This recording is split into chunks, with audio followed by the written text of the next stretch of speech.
நாம் ஜெபம் செய்வோம். ஸ்தோத்திரம் கர்த்தாவே, ஸ்தோத்திரம் ஆண்டவரே. இந்த நாளின் காலைகளிலும் இந்த சமூகத்தில் வந்து உண்மை பாடி மகிமைப்படுத்த நீ ஆராதிக்க நீர் எங்களுக்கு பாராட்டின நல்ல கிருபைகளுக்காக நாங்கள் நன்றி செலுத்துகிறோம். நீர் எங்கள் நடுவிலே பிரசன்னராக இருந்து இப்பொழுதும் வேத வசனத்தின் மூலமாக நீர் எங்களோடு கூட பேசுவீராக. உடைய வார்த்தை எங்கள் நடுவிலே துவனிக்கட்டும். ஒவ்வொருவருடைய வாழ்க்கையிலும் அது கிரியை செய்யட்டும். ஒவ்வொருவருடைய ஆத்மாவை அதை உயிர்ப்பிக்கட்டும். தொடர்ந்து உடைய நாமத்தை நீர் மகிமைப்படுத்துங்க. பெரிய காரியங்களே செய்யுங்க. இயேசு என்ப நாமத்தில் ஜெபங்களும் ஜீவனுள்ள நல்ல தகப்பனே, ஆமென். இப்பொழுதும் ஒரு பாடலை நாம் பாடி நம் ஆண்டவருக்கு மகிமை செலுத்தலாம். திருப்பாதம் நம்பி வந்தேன், கிருபை நிறை இயேசுவே, சமாதானத்தை கண்டடைந்தேன். தேவ சமூகத்திலே சமாதானத்தை கண்டடைந்தேன். தேவ சமூகத்திலே இளைப்பாறுதல் தரும் தேவா, அழைத்தோரை தேற்றிடுமே. இளைப்பாறுதல் தரும் தேவா, அழைத்தோரை தேற்றிடுமே. சிலுவை நிழல் என்ற தஞ்சம், சுகமாய் அங்கு தங்கிடுவே. சிலுவை நிழல் என்ற தஞ்சம், சுகமாய் அங்கு தங்கிடுவே. திருப்பாதம் நம்பி வந்தேன், கிருபை நிறை இயேசுவே, சமாதானத்தை கண்டடைந்தேன். சமூகத்திலே சமாதானத்தை கண்டடைந்தேன். தேவ சமூகத்திலே என்னை நோக்கி கூப்பிடு என்றே, என்னை துன்ப நேரத்திலோ. என்னை நோக்கி கூப்பிடு என்றே, என்னை துன்ப நேரத்திலோ. கருத்தாய் விசாரித்து என்றோ, கனிவோடு என்னை நோக்கிடுமே. கருத்தாய் விசாரித்து என்றோ, கனிவோடு என்னை நோக்கிடுமே. திருப்பாதம் நம்பி வந்தேன், கிருபை நிறை இயேசுவே, சமாதானத்தை கண்டடைந்தேன். தேவ சமூகத்திலே சமாதானத்தை கண்டடைந்தேன். சமூகத்திலே உம்மை ஊக்கமாய் நோக்கி பார்த்தேன், உண்மையாய் விட்ட மழையே. உம்மை ஊக்கமாய் நோக்கி பார்த்தேன், உண்மையாய் விட்ட மழையே. தமது முக பிரகாசம் தினமும் என்னில் வீசிடுதே. தமது முக பிரகாசம் தினமும் என்னில் வீசிடுதே. திருப்பாதம் நம்பி வந்தேன், கிருபை நிறை இயேசுவே, சமாதானத்தை கண்டடைந்தேன். தேவ சமூகத்திலே சமாதானத்தை கண்டடைந்தேன். தேவ சமூகத்திலே. ஆண்டவராகிய இயேசுவின் நாமத்தில் இந்த நாளை நான் வாழ்த்துகிறேன். வேதத்திலிருந்து ஒரு வசனத்தை நாம் வாசிக்க கேட்கலாம். மத்தேயு சுவிசேஷம் 11ஆம் அதிகாரம் 28ஆம் வசனம் முதல் 30ஆம் வசனம் வரை. வருத்தப்பட்டு பாரம் சுமக்கிறவர்களே, நீங்கள் எல்லாரும் என்னிடத்தில் வாருங்கள், நான் உங்களுக்கு இளைப்பாறுதல் தருவேன். நான் சாந்தமும் மனத்தாழ்மையுமாய் இருக்கிறேன். என் நுகத்தை உங்கள் மேல் ஏற்றுக்கொண்டு என்னிடத்தில் கற்றுக்கொள்ளுங்கள், அப்பொழுது உங்கள் ஆத்துமாக்களுக்கு இளைப்பாறுதல் கிடைக்கும். என் நுகம் மெதுவாயும் என் சுமை லகுவாயும் இருக்கிறது என்றார். போதும். இங்கே ஆண்டவராகிய இயேசு கிறிஸ்து சொன்னதான வார்த்தை வருத்தப்பட்டு பாரம் சுமக்கிறவர்களே, நீங்கள் எல்லாரும் என்னிடத்தில் வாருங்கள், நான் உங்களுக்கு இளைப்பாறுதல் தருவேன் என்று சொல்லிட்டு சொல்றாரு. நான் சாந்தமும் மனத்தாழ்மையுமாய் இருக்கிறேன், என்னிடத்தில் கற்றுக்கொள்ளுங்கள், என் நுகம் மெதுவாயும் என் சுமை லகுவாய் இருக்கும், உங்கள் ஆத்துமாக்களுக்கு என்ன செய்யும்? இளைப்பாறுதல் கிடைக்கும். இன்றைக்கு இளைப்பாறுதல் இல்லை. இன்றைக்கு அநேகருடைய வாழ்க்கையில் சமாதானம் இல்லை. இளைப்பாறுதல் சமாதானம் என்று சொல்லும் பொழுது வெளிப்பிரகாரமான ஒரு வாழ்க்கை அந்த காரியத்தை அல்ல, உள்ளான ஒரு வாழ்க்கையிலே ஒரு அமைதி, ஒரு சமாதானம், ஒரு சந்தோஷம் இன்றைக்கு அநேகருக்கு இல்லை. வெளி தோற்றத்தில் அவங்க சமாதானமாக இருக்கிறது போல காட்டுகிறார்கள், அமைதியாக நிம்மதியாக இருக்கிறது போல காட்டுகிறார்கள். ஆனாலும் அவருடைய வாழ்க்கையிலே சமாதானம் இல்லை, ஒரு நிம்மதி இல்லை, ஒரு இளைப்பாறுதல் இல்லாதபடி அவருடைய ஆத்துமாக்கள்ல ஒரு இழைப்பு, ஒரு களைப்பு ஏற்பட்டிருக்கிறது, ஒரு வெறுமை ஏற்பட்டிருக்கிறது. அதனால எதையோ ஒரு இழந்தது போல இருக்கிறார்கள். பிரியமானவர்களே, இந்த இடத்துல ஆண்டவராய் இயேசு சொன்னது என்னவென்றால், அன்றைக்கு யூதர்கள் நியாயப்பிரமாணம் என்கிறதான ஒரு நுகத்தின் கீழ் அவர்கள் வாழ்ந்து வந்தார்கள். நியாயப்பிரமாணம் மோசையின் மூலமாக இஸ்ரவேல் ஜனங்களுக்கு கொடுக்கப்பட்டதான கட்டளைகள். கிட்டத்தட்ட இதில் 660க்கும் அதிகமான கற்பனைகள் இருக்கிறது என்று சொல்கிறார்கள். இந்த கற்பனைகள் எல்லாவற்றையும் கடைபிடித்தால்தான் அவன் தேவனுடைய ஆசீர்வாதத்துக்கு பாத்திரவான் என்று சொல்லி நாம் உபாகமத்தில் நம்ம வாசிக்கிறோம். அதில் ஒன்றை மீறினாலும் நமக்கு அது ஆசீர்வாத குறைவுதான். தேவன் நம்மை ஆசீர்வதிக்க முடியாது. ஆகவே அந்த எல்லா சட்டத்திட்டங்களிலும் கற்பனைகளிலும் ஒன்றை மீறிவிட்டாலும் நாம் எல்லாவற்றையும் மீறினதாக செயலாக கருதப்படுகிறது. பிரியமானவர்களே, அதனால தான் இயேசு கிறிஸ்து யூதர்களை தன்னுடைய சீஷர்களையும் பார்த்து சொல்லுகிறார், நான் சாந்தமும் மனத்தாழ்மையுமாய் இருக்கிறேன், உங்களுடைய நுகத்தை இறக்கி வையுங்கள், உங்களுடைய பாரத்தை என் மேல் இறக்கி வைத்துவிட்டு என் நுகத்தை ஏற்றுக்கொள்ளுங்கள் என்று சொல்கிறார். யூதர்கள் அந்த சுமப்பதற்கு அறிய அந்த கற்பனைகளை, அந்த பாரங்களை சுமந்து அந்த பிரமாணத்தின் கற்பனைகளை நிறைவேற்றணும்னு நினைக்கிறாங்க. ஒரு காரியத்தில் தவறிட்டா கூட எல்லாவற்றிலும் தவறி போகிறாங்க. இதனால அவங்க அநேகருடைய வாழ்க்கையிலே இளைப்பாறுதல் இல்லாமல் இருந்தாங்க. இன்றைக்கு கூட நம்முடைய வாழ்க்கையில் கூட அப்படிப்பட்ட ஒரு இளைப்பாறுதல் இல்லாமல் தான் இருக்கிறோம். ஆண்டவர் அன்றைக்கு சொன்னதனுடைய அர்த்தம் என்னன்னா, யூதர்களுக்கு அந்த பரிசேயர் அந்த யூதர்களை பார்த்து ஆண்டவர் சொன்ன காரியம், மோசேயுடைய நியாயப்பிரமாணத்தை நான் அழிக்கும்படி வரல, அதை நிறைவேற்றுவதற்கே வந்தேன் என்று சொன்னார். மோசே கொடுத்த அந்த 10 கட்டளைகள், அதில் பிரதானமானவைகள் யாத்ராகமம் 20 அதிகாரத்தில் எழுதப்பட்டிருக்கிறது. அந்த 10 கட்டளைகளை 2 கட்டளைகளாக சுருக்கி கொடுக்கிறத நம்ம பார்க்கிறோம். முதலாவதாக நாம் 23ஆம் அதிகாரம் 4ஆம் வசனத்தை படிக்கலாம். சுமப்பதற்கரிய பாரமான சுமைகளை கட்டி மனுஷர் தோள்களின் மேல் சுமத்துகிறார்கள். பாருங்க, யூதர்களை குறித்து அன்றைக்கு இயேசு சொன்ன காரியம், சுமப்பதற்கரிய பாரமான சுமை என்று சொல்லும்போது இந்த நியாயப்பிரமாணம் தான். ஏன்னா மனுஷனுடைய தோல் மேல சுமத்துறாங்க, அவருடைய வாழ்க்கையில சுமத்துறாங்க.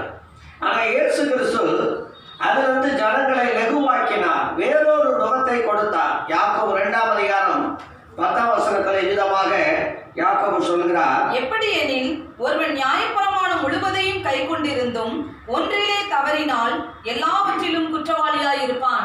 எல்லாவற்றிலும் குற்றவாளியாய் இருப்பான். அதனால தான் இயேசு கிறிஸ்து அந்த அவ்வளவு நியாயப்பிரமாணத்தின் கற்பனைகளையும் 2 கற்பனைகளில் சுருக்கி கொடுக்கிறதை மத்திய 22ஆம் அதிகாரம் 37ஆம் வசனத்திலிருந்து நாம் பார்க்கலாம், படிக்கலாம். இயேசு அவனை நோக்கி, உன் தேவனாகிய கர்த்தரிடத்தில் உன் முழு இருதயத்தோடும் உன் முழு ஆத்மாவோடும் உன் முழு மனதோடும் அன்பு கூர்வாயாக.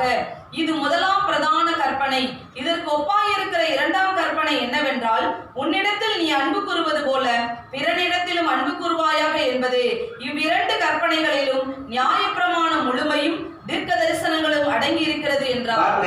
எல்லா 660க்கும் மேலான கற்பனைகள் நிறைந்த நியாயப்பிரமாணத்தை 2 கற்பனைகளில் இயேசு கிறிஸ்து சுருக்கி கொடுக்கிறார், லகுவாக்குறார்.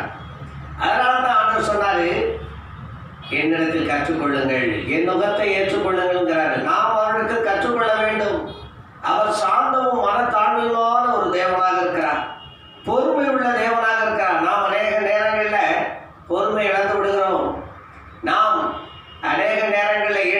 போய்விடுகிறோம், தவறி போய்விடுகிறோம். ஆனாலும் நாம் பொறுமை இழந்தாலும், நாம் இடறினாலும் அவர் நம்மிடம் கடுமையாக நடந்து கொள்ள மாட்டார்.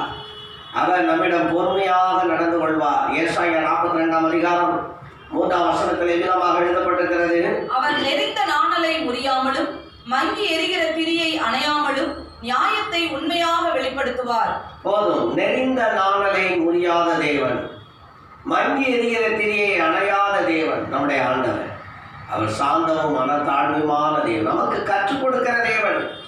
பள்ளிக்கூடத்தில் வாத்தியாருக்கு சொல்லி கொடுத்தா நம்ம கேட்கலன்னு வைங்களேன், 4 அடி கொடுப்பாங்க. நான் ஆண்டவர் அப்படி கிடையாது.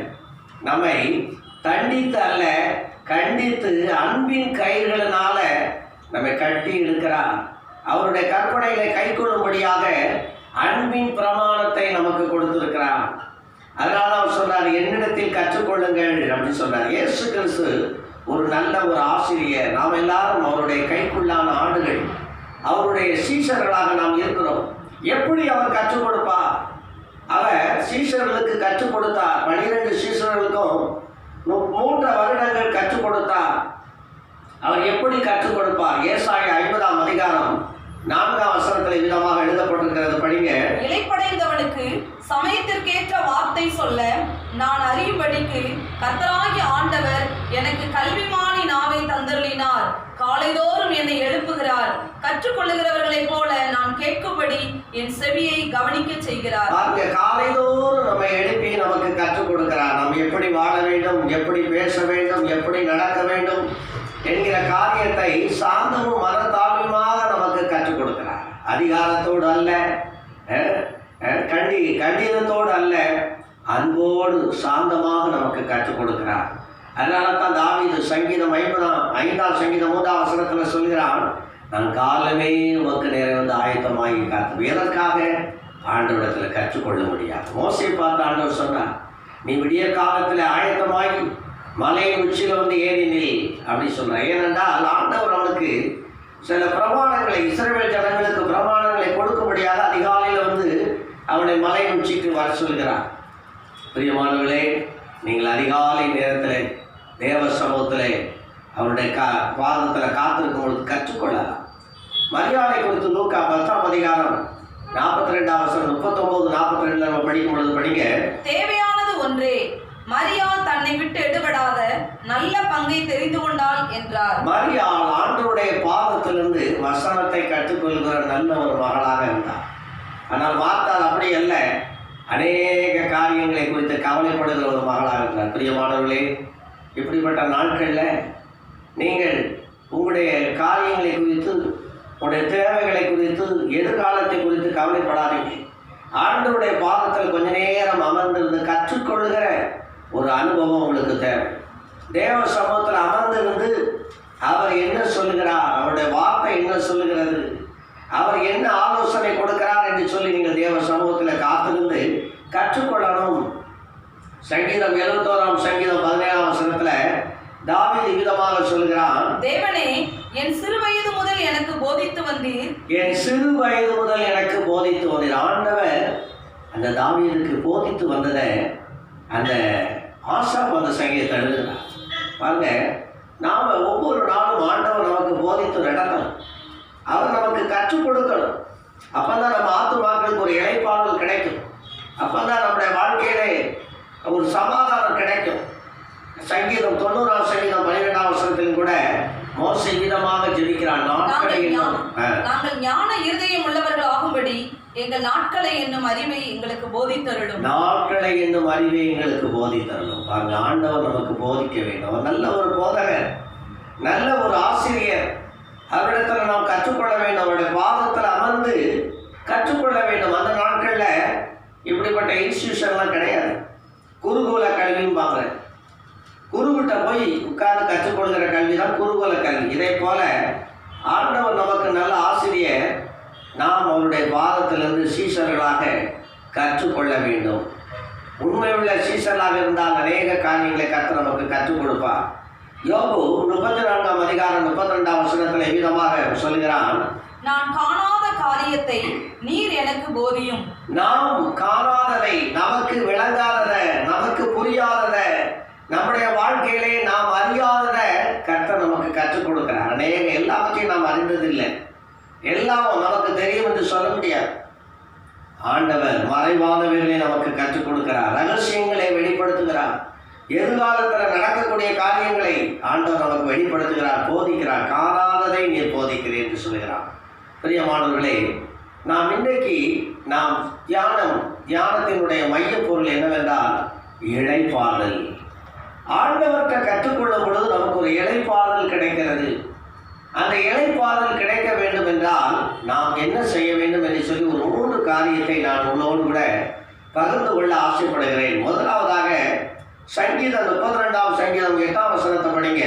நான் உனக்கு போதித்து நீ நடக்க வேண்டிய வழியை உனக்கு காட்டுவேன், உன்மேல் என் கண்ணை வைத்து உனக்கு ஆலோசனை சொல்லுவேன். ஆண்டவருடைய ஆலோசனையின்படி நாம் நடக்கும் பொழுது நமக்கு ஒரு இளைப்பாறுதல் கிடைக்கும். முதலாவதாக நாம் இளைப்பாறுதல் இல்லாமல் இருக்கிறோம். ஆவிக்குரிய ஜனங்களாகிய நம்முடைய வாழ்க்கையில் அநேகர் இளைப்பாறுதல் இல்லாமல் இருக்கிறீங்க. உலக பிரகாரமான ஜனங்கள் அவங்க பாவத்தில் வாழ்ந்து கொண்டு இருக்கிறாங்க, இளைப்பாறுதல் இல்லாமல் இருக்கிறாங்க. நாம் ஆண்டவரை அறிந்த ஜனங்களும் கூட, ரட்சிக்கப்பட்ட தேவனுடைய பிள்ளைகளும் கூட இளைப்பாறுதல் இல்லாமல் நாம் இருக்கிறோம். சுகமே இல்லை, செய்யத்தகாததை செய்து வந்தோம், சுகமே இல்லை என்று சொல்லி வாரம் அறிக்கை எடுக்கணும். பிரியமானவர்களே, ஆண்டவருடைய ஆலோசனை நம்ம முக்கியம். ஆண்டவருடைய ஆலோசனை கேட்டு நாம் நடக்கும் பொழுது நமக்கு நல்ல ஒரு இளைப்பாறுதல் கிடைக்கும். அதுக்கு நல்ல ஒரு உதாரணம் தாவீது அவனுடைய ஆரம்ப நாட்களில் அவன் ஆண்டவருடைய ஆலோசனையை கேட்காதபடி தேவ சுத்தமில்லாத ஒரு இடத்துல பெரிச தேசத்தில் போய் சிக்கலாக் என்கிற ஒரு இடத்துல இருந்த பொழுது அவன் எல்லாவற்றையும் இழந்தான். 1 சாமுவேல் 30ஆம் அதிகாரத்தில் நம்ம அதை குறித்து படிக்கணும். அவன் அதுக்கப்புறம் தான் அந்த இழந்து போன எல்லாவற்றையும் கர்த்தர் அவனுக்கு கொடுக்குறார். அதுக்கப்புறம் அவன் பாருங்க, அவனுடைய வாழ்க்கையில் நீங்கள் பார்த்தீங்கன்னா எந்த ஒரு காரியமானாலும் ஆண்டவருடைய ஆலோசனையை கேட்குறான். அவன் 2 சாமுவேல் 2ஆம் அதிகாரத்தில் போய் நான் எந்த பட்டணத்தில் குடியிருக்கணும், எந்த இடத்துல குடியிருக்கணும், எந்த ஊரில் இருக்கணும் ஆண்டவர்கிட்ட கேட்குறான். ஆண்டவர் சொல்கிறாரு, நீ யூதாவின் பட்டணத்தில் போய் குடியிரு, அதுலேயும் எப்ரோனில் போய் குடியிரு அப்படிங்கிறார். எப்ரோனில் குடியிருக்கும் பொழுது அவனுக்கு ராஜ மேன்மையை கர்த்தர் அவனுக்கு கொடுத்தார், அவனை ராஜாவாக்குறார். ஒரு யுத்தத்துக்கு போகும் பொழுது அவன் யுத்தத்துக்கு போகலாமா என்று ஆண்டவர்கிட்ட கேட்கறான். ஆண்டவர் அவனுக்கு வெற்றியை கொடுக்கிறார். பிரியமானவர்களே, ஆண்டவருடைய ஆலோசனை ரொம்ப முக்கியம். ஆலோசனை இல்லாதனால தான் இன்னைக்கு நம்ம இளைப்பாறுதல் இல்லாமல் இருக்கிறோம். நம்முடைய ஆலோசனைப்படி நடக்கிறோம், நமக்கு நலமாய் தோன்றுகிற வழிகளை நம்ம நடக்கிறோம். மனுஷனுடைய ஆலோசனைப்படி நம்ம நடக்கிறோம், துன்மார்க்கருடைய ஆலோசனைப்படி நடக்கிறோம். அதனால தான் நம்முடைய காரியங்கள்லாம் வாய்க்கல. நமக்கு ஒரு இழைப்பு, நமக்கு ஒரு சோர்வு நம்முடைய வாழ்க்கையில் இருக்கிறது. பிரியமானவர்களே, ஆண்டவருடைய ஆலோசனைக்கு காத்துருங்க, ஆண்டவருடைய வார்த்தைக்கு காத்துருங்க. ஆண்டவருடைய தாவீது சங்கீதம் 25:5 நான் நாள் முழுவதும் அவருக்காக காத்திருக்கிறேன். ஆண்டவருடைய பாதத்தில் காத்திருந்தா தான், கற்றுக்கொண்டா தான் அவருடைய ஆலோசனை நமக்கு கிடைக்கும். அவர் ஆலோசனையில் பெரியவர், யோசனையில் பெரியவர், ஆலோசனையில் ஆச்சரியமானவருக்கு எழுதப்பட்டது. பிரியமானவர்களே, ஆண்டவருடைய ஆலோசனையின்படி நீங்கள் நடக்கும் பொழுது உங்கள் வாழ்க்கையில் இளைப்பாறுதல் இருக்கும். இரண்டாவதாக நாம் எபிரேயர் 5ஆம் அதிகாரம் 12ஆம் வசனத்திலிருந்து 14ஆம் வசனம் வரைக்கும் நீங்கள் இப்போ படிக்க நேரம் இல்லை, ஒரு சில வசனங்களை படிங்க. காலத்தை பார்த்தால் போதகராய் இருக்க வேண்டிய உங்களுக்கு தேவனுடைய வாக்கியங்களின் மூல உபதேசங்களை மறுபடியும் உபதேசிக்க வேண்டியதாய் இருக்கிறது. நீங்கள் பலமான ஆகாரத்தை அல்ல, பாலை உண்ணத்தக்கவர்களானீர்கள். நீங்க அந்த எபிரேய நிருபத்தை எழுதின அந்த ஆசிரியர் சொல்லுகிறார், நீங்க பாலை குடித்து கொண்டு இருக்கிறீங்க, அதனால தான் உங்கள் வாழ்க்கையில் நீங்கள் குழந்தைகளை போல இருக்கிறீங்க. குழந்தைகள் பாலை குடிக்கும், கொஞ்ச நேரம் கழித்து அழ ஆரம்பிச்சிடும், அப்புறம் மறுபடியும் பாலை குடிக்கும், மறுபடியும் ஆளும். இதுதான் குழந்தைகளுடைய நிலைமை. இப்படித்தான் நம்ம அநேக விசுவாசிகள் இருக்கணும். கடினமான ஆகாரத்தை, பலமான ஆகாரத்தை நீங்கள் உட்கொள்ளணும், புருஷர்களாக மாறணும், வளரணும். வளர்ச்சிக்கேற்ற உபதேசம், வளர்ச்சிக்கேற்ற ஆரோக்கியமான உபதேசங்களை நாம் பொறுக்கிக் கொள்ள வேண்டும், அதை உட்கொள்ள வேண்டும். அப்பதான் நம்ம ஆத்துமாக்களுக்கு இளைப்பாறுதல் கிடைக்கும். இன்னைக்கு அநேக அப்படிப்பட்ட உபதேசங்களை அவங்க உட்கொள்வதற்கு மனமில்லை. ஆசீர்வாதமான வார்த்தைகளையே கேட்க நினைக்கிறாங்க, ஆசீர்வாதமான வாழ்த்துதலையே கேட்க நினைக்கிறாங்க. அதனால தான் இன்னைக்கு அவங்க வாழ்க்கையில இளைப்பாறுதல் இல்லாமல் இருக்கிறாங்க. பிரியமானவர்களே, பலம் சோதனை என்ன அப்படின்னா, அங்கே சொல்லப்பட்டிருக்கிறது, அந்த நன்மை தீமை என்னதென்று அறியத்தக்க, பயிற்சினால் அறியத்தக்க ஒரு முயற்சி தான். அதில் நீங்கள் பார்த்தீங்கன்னா, அந்த to design both good and evil, அந்த சென்ஸ் அது எப்படின்னா, அந்த அறிவு, இது நன்மை இது தீமை, அது எப்படி உண்டாகுதுன்னா, பகுத்தறியத்தக்க ஒரு அறிவு எப்போ உண்டாகுதுன்னா, பலமான ஆகாரத்தை உண்ணும் பொழுதுதான். பாலையை குடித்து கொண்டு இருந்தோம்னா நம்ம வாழ்க்கையில் இழைப்பாளர் இருக்காது, வளர்ச்சி இருக்காது. பெரிய சோதனை வரும்பொழுது நம்ம நிற்க முடியாது, சோர்ந்து போயிடுவோம், வீழ்ந்து போயிடுவோம். பிரியமானவர்களே, இன்னும் உங்களுக்கு அதை இன்னும் ஆழமாக நான் சொல்ல போனோம்னா, பலமான ஆகாரம் என்று சொல்லும் பொழுது ஆண்டவர் நமக்கு கொடுக்கிற ஆகாரம். நீங்கள் அதை ரோமர் 8ஆம் அதிகாரத்தில் அதை குறித்து தெளிவாக பவுல் எழுதுகிறார். ஆவியின்படி நடக்க வேண்டும். ஆவியானவருடைய வழிநடத்துதல்படி நடக்கிறது தான் பலமான ஆகாரத்தை உட்கொள்ளுகிற காரியம். 8ஆம் அதிகாரம் ரோமர் 8:14 சொல்லப்படுகிறது, மேலும் எவர்கள் தேவனுடைய ஆவியினாலே நடத்தப்படுகிறார்களோ அவர்கள் தேவனுடைய புத்திரராய் இருக்கிறார்கள். தேவனுடைய ஆவியினால் நடத்தப்படுகிற ஒரு அனுபவம், அதுதான் பலமான ஆகாரத்தை உட்கொள்ளக்கூடிய ஒரு அனுபவம். இன்னும் நீங்கள் பார்த்தீங்கன்னா, குழந்தைகளை போல இருக்கிறவங்க தேவன் நமக்கு சிலுவையிலே என்னென்ன செய்தார் என்கிற காரியங்களை இன்னும் அவர்கள் விளங்கி கொள்ளாமல் தான் இருக்கிறாங்க. அதனால தான் ஒரு சோதனை வரும்போது இழைத்து போகிறாங்க, சோர்ந்து போகிறாங்க. தேவன் நமக்காக என்னெல்லாம் செய்து முடித்தார், அவர் எப்படிப்பட்ட தேவன் என்பதை அறிகிற அறிவுதான் பலமான ஆகாரம். அதை அங்கே எவரைய நிறுவத்தில் நம்ம 5ஆம் அதிகாரத்தில் நம்ம வாசிக்கிறோம். தேவ சமூகத்தில் இன்னும் அவருடைய காரியங்களை அறிந்து கொள்ள வேண்டும். ஆண்டவருடைய வழி நடக்க வேண்டும். மாம்சத்தின்படி நடவாமல் ஆவியானவருடைய செயல்பாட்டில் நடப்பதற்கு நம்மளை ஒப்புக் கொடுக்கணும். அதுதான் பலமான ஆகாரத்தை உட்கொள்ளக்கூடிய ஒரு காரியம். ஆண்டவருடைய வழி நடத்துதலுக்கு நம்ம அர்ப்பணிக்கணும். சில நேரங்களில் கடினமான ஒரு பாதை வழியாக நடத்துவார், சில காரியங்களை நமக்கு கற்றுக் கொடுப்பார். அதில் நம்முடைய வாழ்க்கையை அவருக்கு அர்ப்பணிக்கணும். அவருடைய கட்டுப்பாட்டுகளை நம்ம ஒப்புக் கொடுக்கும் பொழுது நமக்கு ஒரு இளைப்பாறுதல் உண்டு. மூன்றாவதாக ஏசாயா 28ஆம் அதிகாரம் 11ஆம் வசனத்தை படிங்க. பரியாச உதடுகளினாலும் அந்நிய பாஷையினாலும் இந்த ஜனத்தோடே பேசுவார். இதுவே நீங்கள் இளைத்தவனை இளைப்பாற பண்ணத்தக்க இளைப்பாறுதல். பிரியமானவர்களே, இந்த அனுபவம் அநேகருடைய வாழ்க்கையிலே இல்லை. ஆலோசனை கேட்பாங்க, ஆவியானவருடைய வழி நடத்தல் கூட நடப்பாங்க. ஆனால் இந்த அனுபவம் ஒரு மேலான ஒரு அனுபவம். இந்த பழைய பாட்டில் உள்ள சொல்லப்பட்ட காரியத்தை புதிய பாட்டில் உள்ள விசுவாசிகள் செய்திருக்கிறாங்க. பெந்தேகோஸ்தே அனுபவம், பரிசுத்த ஆவியானவர் ஆதி திருச்சபை நாட்களில் 1ஆம் நூற்றாண்டில் அந்த மேல் வீட்டறையிலே 120 பேர் கூடியிருந்த பொழுது ஆண்டவர் அவர்களை அபிஷேகம் பண்ணினார். அக்கினி மயமான நாவுகள் போல பிரிந்திருக்கும் நாவுகள் அவர்களுக்கு காணப்பட்டு பற்பல பாஷைகளிலே வெவ்வேறு பாஷைகளிலே பேச தொடங்கினார்கள் என்று எழுதப்பட்டிருக்கிறது. அந்நிய பாஷைகளை பேசி ஜெபிக்கிற ஒரு அனுபவம். நீங்கள் 1 கொரிந்தியர் 14ஆம் அதிகாரத்தில் பவுல் அதை தெளிவாக எழுதுகிறார். ஆண்டவருடைய சமூகத்தில் அந்நிய பாஷைகளை பேசி நாம் ஜெபிக்கிற ஒரு அனுபவம், அதுதான் இளைத்தவனை இளைப்பாற பண்ணத்தக்க இளைப்பாறுதல் என்று எழுதப்பட்டது. இன்றைக்கு அநேகர் அதை குறித்து ஒரு தெளிவான ஒரு விளக்கம் இல்லாமல் இருக்கிறாங்க. அதெல்லாம் அப்படிப்பட்ட பாஷைகளை நம்ம பேசணும் அவசியம் இல்லை அப்படின்னு சொல்லி அவங்க சொல்கிறாங்க. இல்லை பிரியமானவர்களே, அதற்கு நிறைய ஆதாரங்கள் இருக்குது. ஆதி திருச்சபை நாட்களில் அந்த அப்போஸ்தலர் 2ஆம் அதிகாரத்தில் வெவ்வேறு பாஷைகளில் அவங்க பேசுகிறாங்க. இன்னும் நீங்கள் பார்த்தீங்கன்னா, கொர்நேலி வீட்டில் பேதுரு வந்து ஜெபித்த பொழுது அந்த வீட்டில் இருக்கிற எல்லாருமே அபிஷேகத்தை பெற்று அந்நிய பாஷைகளை பேசினார்கள் எழுதப்பட்டிருக்கிறது. அப்போஸ்தலர் 8ஆம் அதிகாரத்தில் சமாரியா பட்டணத்தில் பேதுரு அவன் கைகளை வைத்த பொழுது எல்லாரும் அபிஷேகத்தில் இருந்து அந்நிய பாஷைகளை பேசினான்னு எழுதப்பட்டிருக்கிறது. அப்போஸ்தலர் 19ஆம் அதிகாரத்தில் நீங்கள் பார்த்தீங்கன்னா, பவுல் அந்த எபேசு பட்டணத்தில் வந்து சீஷர்கள் மேலே கைகளை வைத்த பொழுது அவள் பரிசுத்த ஆவியினால் அறிந்த அந்நிய பாஷைகளை பேசி நாங்கள் என்று எழுதப்பட்டது. ஆகவே இப்படிப்பட்ட ஒரு அனுபவத்தை நீங்கள் பெற்றுக்கொள்ள வேண்டும். சிலர் இதை ஒதுக்குறாங்க, இதை விரும்ப மாட்டாங்க. அதனால தான் நம்முடைய ஆத்துமாக்களை இளைப்பாறுதல் இல்லாமல் இருக்கிறீங்க.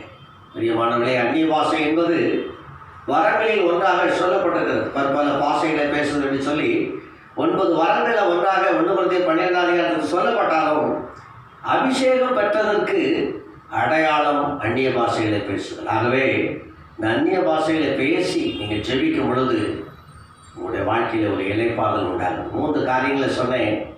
ஆலோசனை, தேவனுடைய ஆலோசனையின்படி நீங்கள் நடக்கும் பொழுது, தேவனுடைய ஆலோசனையை கேட்டு நீங்கள் நடக்கும் பொழுது உங்கள் வாழ்க்கையில் ஒரு இளைப்பாறுதல் உண்டாகும். 2வதாக பலமான ஆகாரத்தை நீங்கள் உட்கொள்ளலாம். ஆண்டவர் உங்களை நடத்துகிற அந்த காரியத்துக்கு நீங்கள் அர்ப்பணிக்கணும். இல்லை நான் இப்படிலாம் இருக்க முடியாது, இப்படி தான் இருப்பேன் அப்படின்னு சொல்லக்கூடாது. அவர் உங்களை எந்த வழியில் நடத்துகிறாரோ அவருடைய கட்டுப்பாட்டுக்குள்ளே நீங்கள் உங்களை ஒப்புக் கொடுக்கணும். ஆவியானவர் நம்மை வழி நடத்தணும். ஆவினால் வழி நடத்தக்கூடிய ஒரு அனுபவம், அதுதான் பலமான ஆகாரத்தை உட்கொள்ளக்கூடிய ஒரு அனுபவம். அப்பொழுது நீங்கள் எந்த பிரச்சனை வந்தாலும், எந்த போராட்டம் வந்தாலும் நீங்கள் சோர்ந்து போக மாட்டீங்க, இழைத்து போக மாட்டீங்க. உங்களுக்கு ஒரு இளைப்பாறுதல் இருக்கும், சமாதானம் இருக்கும். 3வதாக உங்களுக்கு சில போராட்டங்கள், ஒரு நெருக்கங்கள் வரும்பொழுது இப்படிப்பட்ட நேரங்களில் அந்நிய பாஷைகளை பேசி தேவ சமூகத்திலே நீங்கள் ஜெபித்து பாருங்கள், ஒரு இளைப்பாறுதல் உங்களுக்கு உண்டாகும். பவுல் 1 Corinthians 14 உங்களை எல்லாரையும் காட்டில் அதிகமான பாஷைகளை பேசுகிறேன்னு எழுதியிருக்கிறார். அந்த அந்நிய பாஷைகளை பேசும்பொழுது உங்களுடைய வாழ்க்கையில் ஒரு பக்தி விருத்தி உண்டாகிறது, ஒரு இளைப்பாறுதல் உண்டாகிறது. பிரியமானவர்களே, இந்த இளைப்பாறுதலை பெற்றுக்கொள்ளும்படியாக ஆண்டவர் விரும்புகிறார். இன்றைக்கு உங்களுடைய வாழ்க்கையில் இப்படிப்பட்ட அனுபவத்தை பெற்றுக்கொள்ள நீங்கள் வாஞ்சிங்க. கர்த்தர் உங்களுக்கு அதை தருவார். எல்லார் கண்களையும் மூடி ஸ்தோத்திரம் அடித்தோம். ஒரு பாடலை நாம் பாடி செபித்து முடிக்கலாம்.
நல்ல தகப்பனே, இந்த நாளில் உடைய சமூகத்தில் வந்து உண்மை பாடி மகிமைப்படுத்த, உண்மை ஆராதிக்க, உடைய வார்த்தைகளை கேட்க நீர் எங்களுக்கு பாராட்டின கிருபைகளுக்காக நன்றி ஆண்டவரே. வருத்தப்பட்டு பாரம் சுமக்கிறவர்களே, நீங்கள் எல்லாரும் என்னிடத்தில் வாருங்கள், நான் உங்களுக்கு இளைப்பாறுதல் தருவேன் என்று சொன்னீங்களப்பா. நான் சாந்தமும் மனத்தாழ்மையுமாய் இருக்கிறேன், என்னிடத்தில் கற்றுக்கொள்ளுங்கள், அப்பொழுது உங்கள் ஆத்துமாக்களுக்கு இளைப்பாறுதல் கிடைக்கும் என்று சொன்னீங்களப்பா. உம்மிடத்திலே நாங்கள் கற்றுக்கொள்ள எங்களுக்கு உதவி செய்யுங்கப்பா. நாங்கள் உங்களுடைய சமூகத்திலே பாதத்தில் மரியாதை போல காத்திருந்து வசனத்தை கற்றுக்கொள்ள எங்களுக்கு உதவி செய்யுங்கப்பா. தாவீதை போல உங்களுடைய ஆலோசனைகளை கேட்டு நடக்கிற ஒரு நல்ல ஒரு அனுபவத்தை தாருங்கப்பா. ஆண்டவரே, பலமான ஆகாரத்தை உட்கொள்ளத்தக்கதாக எங்களுக்கு நல்ல ஒரு வாஞ்சியை, மன வாஞ்சியை தாருங்கப்பா. உங்களுடைய கட்டுப்பாட்டுக்குள்ள எங்களை அர்ப்பணிக்கிறோம் ஐயா. நீர் எந்த வழியாக நடத்த வேண்டும் என்று சித்தம் வைத்திருக்கிறோம், உங்களுடைய சித்தத்தின்படி ஆண்டவரே நீர் எங்களை வழி நடத்துங்கப்பா. ஆண்டவர், 3வதாக நாங்கள் அந்நிய பாஷை அடையாளத்தோடு பரிசுத்தாவின் அபிஷேகத்தை பெற்றுக்கொள்ள எங்களுக்கு உதவி செய்யுங்கப்பா. அந்நிய பாஷையை நிறைந்து நாங்கள் ஜெபிக்க எங்களுக்கு கிருபைதாங்க. அப்படிப்பட்ட ஒரு அனுபவத்தை எங்களுக்கு தாருங்கப்பா. ஒவ்வொருவர் மேலும் பரிசுத்த ஆவியானவர் உடைய வல்லமை ஊற்றுவீராக. அவர்களை உடைய உன்னதமான வரங்களினால, அபிஷேகத்தினால நிரப்புங்க. அவர்களுக்கு ஒரு இளைப்பாறுதலை கொடுங்கப்பா. உலகம் இளைப்பாறுதல் இல்லாதபடி, சமாதானம் இல்லாதபடி இருக்கிற இந்த நாட்களில் தேவ பிள்ளைகளுக்கு சமாதானத்தை கொடுங்க ஆண்டவரே. உண்மை அறியாத பிள்ளைகள், ஆண்டவரை ஏற்றுக்கொள்ளாத பிள்ளைகள் இந்த வார்த்தைகளை கேட்டு சமாதானத்தையும் இளைப்பாறுதலையும் பெற்றுக்கொள்ள கர்த்தர் அனுக்கிரகம் செய்யுங்க. தொடர்ந்து உடைய நாமத்தை மகிமைப்படுத்துங்க. இயேசுவின் இன்ப நாமத்தில் ஜெபங்களும் ஜீவனுள்ள நல்ல தகப்பனே, ஆமென். ஆத்துமாவே கர்த்தரை ஸ்தோத்திரி, என் முழு உலகைய பரிசுத்த நாமத்தை சோத்ரி. என் ஆத்துமாவே கர்த்தரை சோத்ரி. அவர் செய்த சகல உபகாரங்களை மறவாதே. ஆமென். கர்த்தர் உங்களை ஆசீர்வதிப்பாராக. ஆமென்.